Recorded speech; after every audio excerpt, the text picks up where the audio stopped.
Yaurana, merci de nous rejoindre sur TNTV pour votre journal. Tout de suite, les titres de ce vendredi 31 juillet. À la une ce soir, inquiétante disparition dans la vallée de la Maroto à Papen'o. Un homme de 43 ans n'a plus donné de signe de vie depuis mardi. Drones, plongeurs et gendarmes ont été déployés sur place après la découverte de son véhicule. 20 pompiers de Polynésie s'envolent ce soir pour le sud-ouest de la France. Ils partent prêter main forte à leurs confrères face aux incendies. Nos équipes ont suivi les derniers préparatifs d'un de ces soldats du feu avant le grand départ. La bataille des fonds marins se poursuit. Le pays s'oppose fermement à un projet minier américain près de nos eaux. Le rapport Capstone préconise plutôt de développer nos filières d'avenir. Nous en parlerons sur ce plateau avec notre invité, l'océanographe Keitapu Mama Tuayahotapu.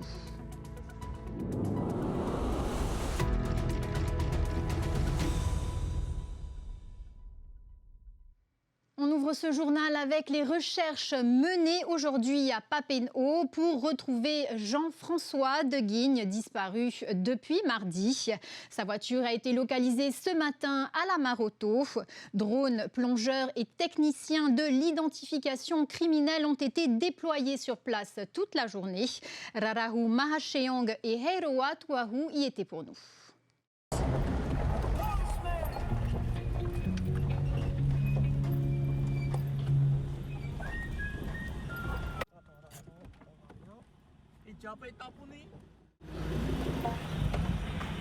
C'est sa famille parce que là, ils sont en pied, ils sont en train de faire le tour. Ok.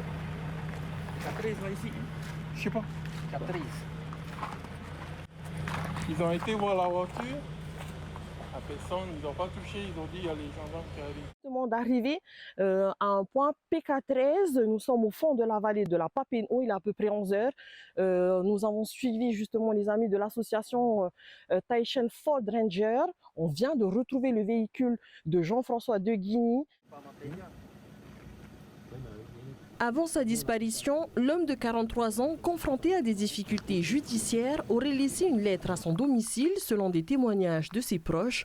Le gardien de la vallée a vu la voiture de Jean-François pénétrer dans la vallée, mais ne l'a jamais vu ressortir. La gendarmerie a lancé un appel à témoins hier pour tenter de retracer ses derniers déplacements. Ce matin, les gendarmes de Hiti Aotera déploient d'importants moyens. Des plongeurs inspectent un bassin après le témoignage d'un passant affirmant y avoir aperçu une lumière. En vain. Plus haut, des drones survolent le secteur situé avant le site du Farehapé. Après la découverte de la voiture, retrouvée verrouillée, les techniciens en identification criminelle sont dépêchés sur place. Leur mission, relever le moindre indice susceptible d'expliquer ce qui s'est passé. L'enquête se poursuit et les investigations sont toujours en cours.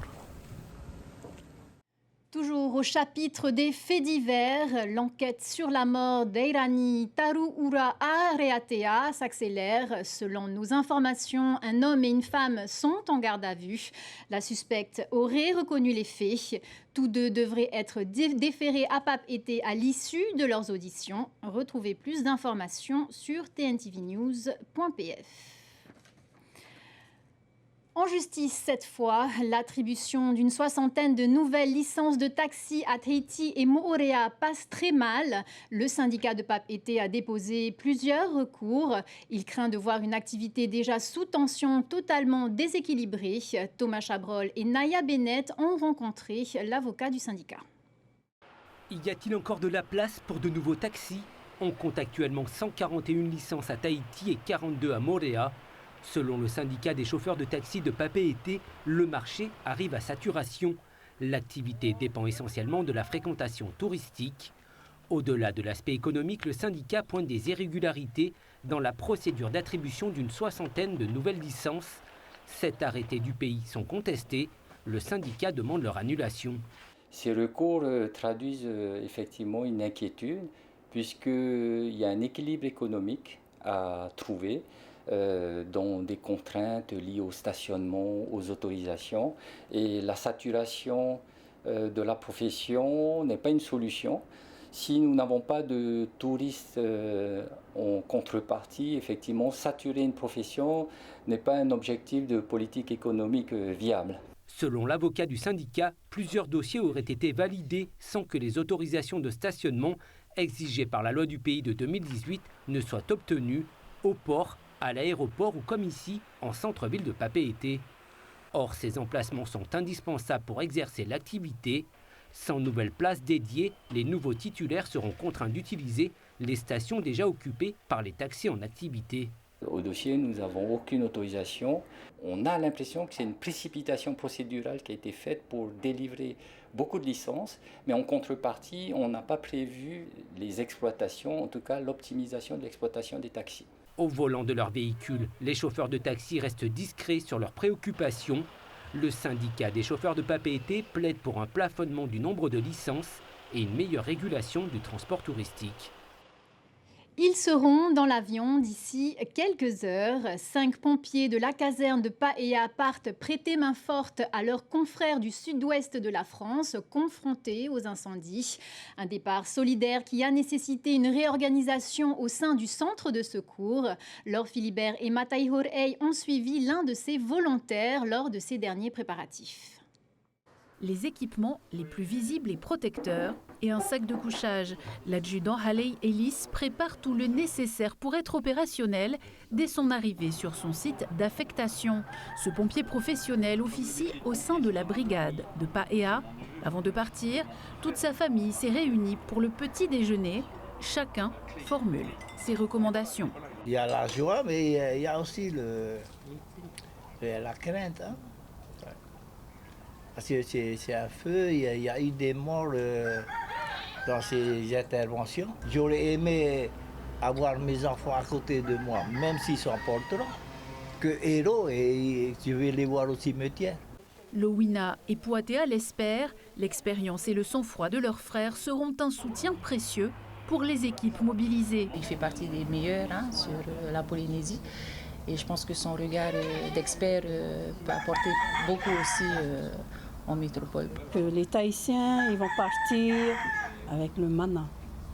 Ils vont partir et que toute la population, tout le peuple de Tahiti va les mettre dans leur prière, va penser en particulier à la famille. C'est la matière première qu'on a besoin pour être motivé et partir, je ne vais pas dire à l'aventure, mais avec une mission assez conséquente.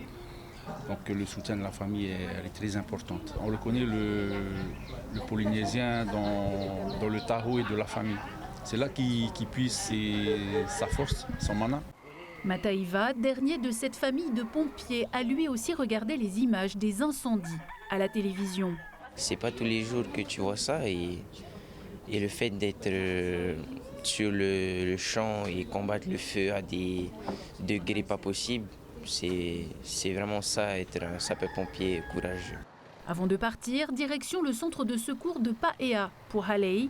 Ici, c'est presque un quart de l'effectif qui participe à cette opération de solidarité. J'ai l'habitude de travailler avec cette tenue. Je pense que ça va me porter bonheur, ça va me porter chance. Parce que tous les incendies que j'ai faits ici en Polynésie, durant mes missions, se sont bien passés. J'ai perdu aucun bonhomme, aucun gars sur le feu. Une petite cérémonie pour encourager les 5 volontaires était organisée en milieu d'après-midi par la commune. Les 20 sapeurs-pompiers s'envolent à 23h45 pour 2 semaines d'intervention. Et cette information de dernière minute, un incendie est en cours dans le quartier de Tehina à Uturoa. Une habitation est en feu. La commune de Uturoa demande à la population de ne pas se rendre sur les lieux, de ne pas stationner à proximité et de ne pas gêner la circulation. Selon notre journaliste sur place, Roni Moufat, aucune victime n'est à déplorer. Plus de détails à suivre sur notre site tntvnews.pf. Exploiter les abysses ou miser sur nos ressources, alors que le pays demande à l'État d'opposer son veto à un projet minier près de nos eaux. Le rapport Capstone 2026 de l'Université de Columbia prône une toute autre voie, renforcer nos filières existantes plutôt que de toucher au fond marin. C'est le dossier de ce soir préparé par Athéna Milcam. Un non catégorique à l'exploitation minière des fonds marins face au projet porté par la société californienne American Deep Sea Mineral dans la région Pacifique. Le pays saisit l'État. Donc nous sommes évidemment opposés. C'est juste à la frontière de notre ZEE et nous demandons donc à l'État de clarifier sa position par rapport à cette initiative américaine. Cette opposition trouve un écho dans le rapport Capstone 2026, réalisé à la demande du gouvernement par 10 étudiants de l'Université Columbia et leurs professeurs. L'étude identifie plusieurs leviers pour mieux valoriser les ressources et les savoir-faire de la Polynésie française. Moi, ce que je dis, notamment aux grandes nations, c'est ne venez pas nous donner des leçons d'écologie, ne venez pas nous dire n'exploitez pas les fonds marins, c'est pas bien. Alors même si je suis convaincu que c'est pas bien, plutôt que de faire ça, venez nous aider à faire autrement.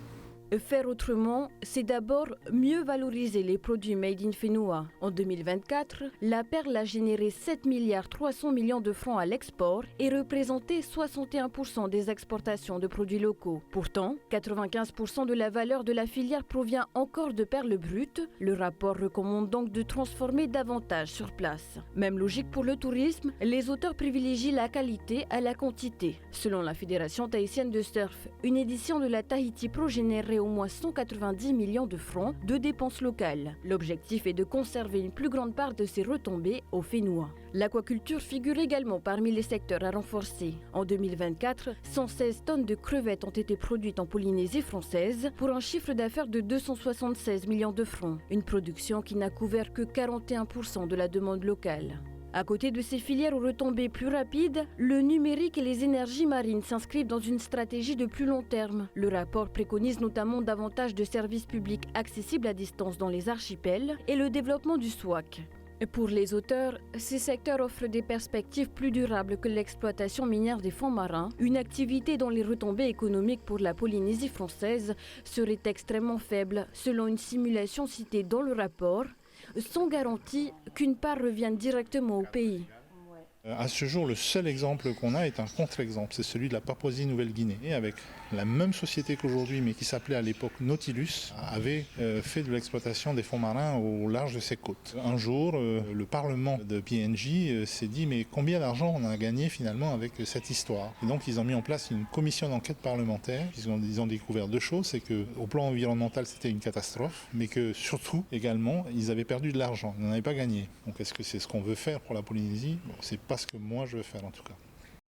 Et pour décrypter cette étude et voir quel cap fixer pour notre économie bleue, Keitapu Mamatu Eyahutapu, océanographe, est avec nous ce soir sur ce plateau. Yaurana, merci d'être avec nous. Yaurana. Dans le sujet, Moitai Broderson évoque le désastre environnemental survenu en Papouasie-Nouvelle-Guinée.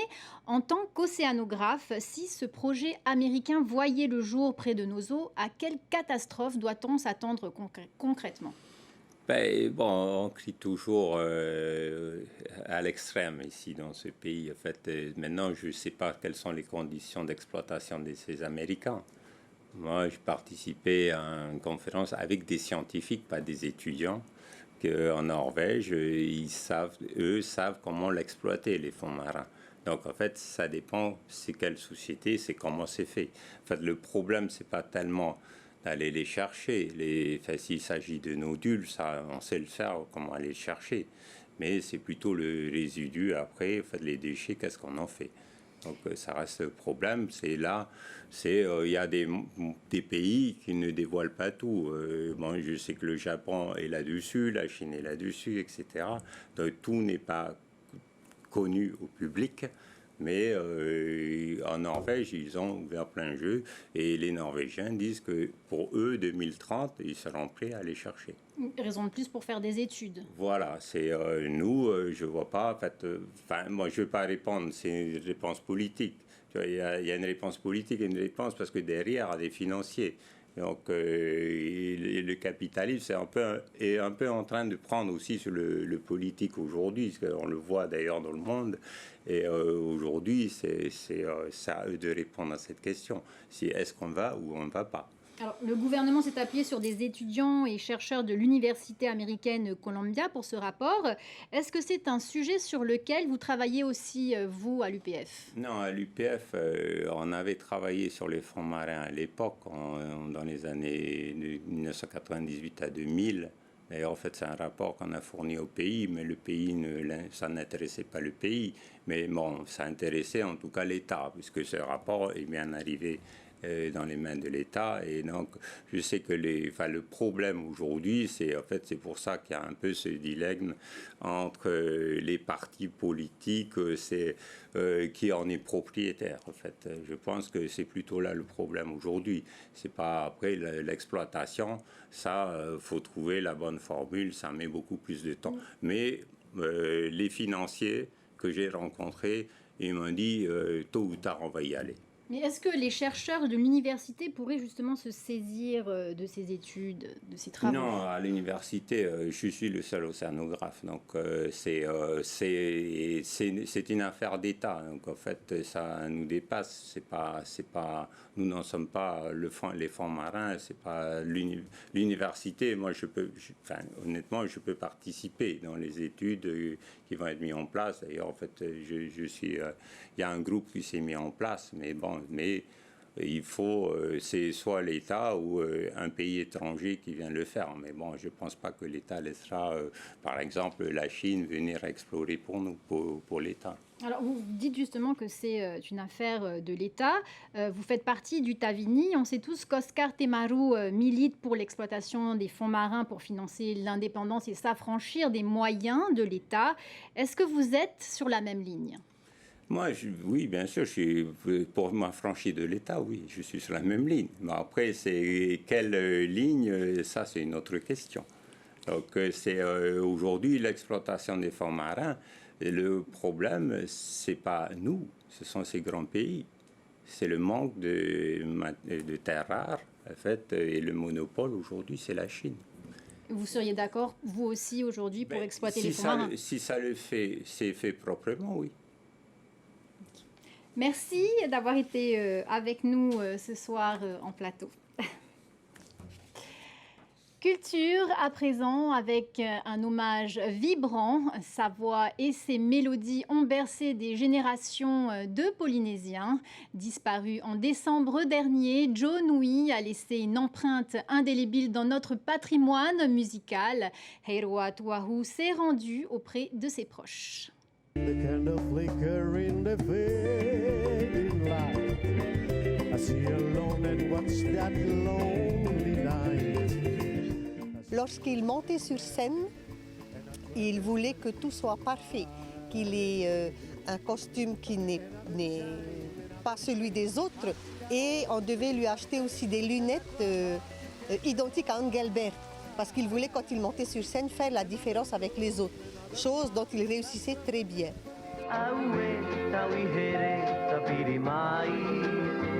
C'était un homme toujours positif. Je crois qu'il cultivait la sérotonine parce qu'il n'était jamais dépressif.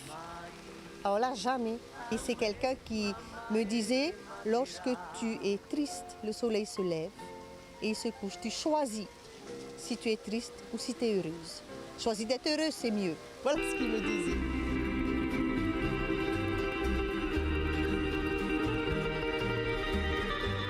Il savait qu'il avait de la notoriété, mais il s'est toujours mis en retrait. Il ne s'est jamais vanté, quoi. Dans les discussions, on rentrait pas dans les confidences, mais dans les anecdotes de ses péripéties musicales, où au final, il aimait toujours me dire un musicien et il suffit de rire aux éclats, quoi. Donc c'est ce que je retiens de Joe, et d'autant plus que il avait une qualité de voix exceptionnelle quand même. Vive la vahine, un jour là pour la vie. Et ensuite, vers la fin, c'est avec elle, c'était l'eau et le vin. Ça, c'est lui, ça. Avec elle, c'était l'eau et le vin. Il y a avec elle, et il y en a tellement. Mais c'est là quand tu chantes I Can't Stop Loving You. je te dis, ça nous fout des frissons partout, hein, parce que lui, il a une voix exceptionnelle. Hein. Il monte dans les aigus comme il descend dans les graves. Ça, c'est quelqu'un d'exceptionnel. Hein. Passionné par la musique et par l'élevage. L'élevage qui lui a été légué par ses grands-parents Fa'amou, Simon et John Tiariki. Je crois que c'est une passion aussi peut-être moins pire que la musique. Ça, je crois que c'est moins pire que la musique. Mais quand même, c'était une passion. C'était un passionné et c'était un homme qui cherchait à améliorer toujours son élevage. Et même à la maison, il reste extravagant, porter des chapeaux de cow-boy. C'est un vrai personnage. Tu pouvais passer d'un coup, tu retrouves « Oh !» Ah non, c'est quelqu'un. C'est un artiste dans l'âme. On ne l'oubliera jamais. L'épingle qu'il a retiré, qu'il a tiré du jeu d'artiste, c'est une épingle magnifique et qui restera à jamais dans nos cœurs. Papa, tu nous manques.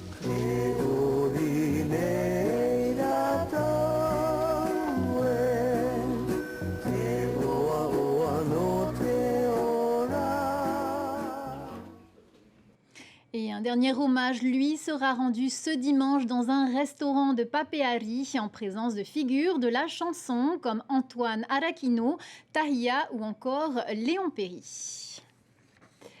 Des images impressionnantes avant de nous quitter. C'est une première mondiale capturée depuis un drone. Au large de l'Australie, la naissance complète d'une baleine à bosse a été filmée depuis les airs. Une séquence inédite qui dévoile les premiers coups de nageoire du baleineau aux côtés de sa mère. C'est sur ces images attendrissantes que l'on referme cette édition. À suivre sur notre antenne, le dernier épisode consacré au Heivatua Maori 2026. Retour ce soir sur la très impressionnante course des porteurs de fruits. Puis direction la Thaïlande pour la 9e étape de Pékin Express avant de retrouver Arthur dans un numéro inédit de vendredi Tout est permis. Très bonne soirée à tous sur TNTV et à demain. Retrouvez ce journal en replay sur notre site internet et notre application mobile TNTV.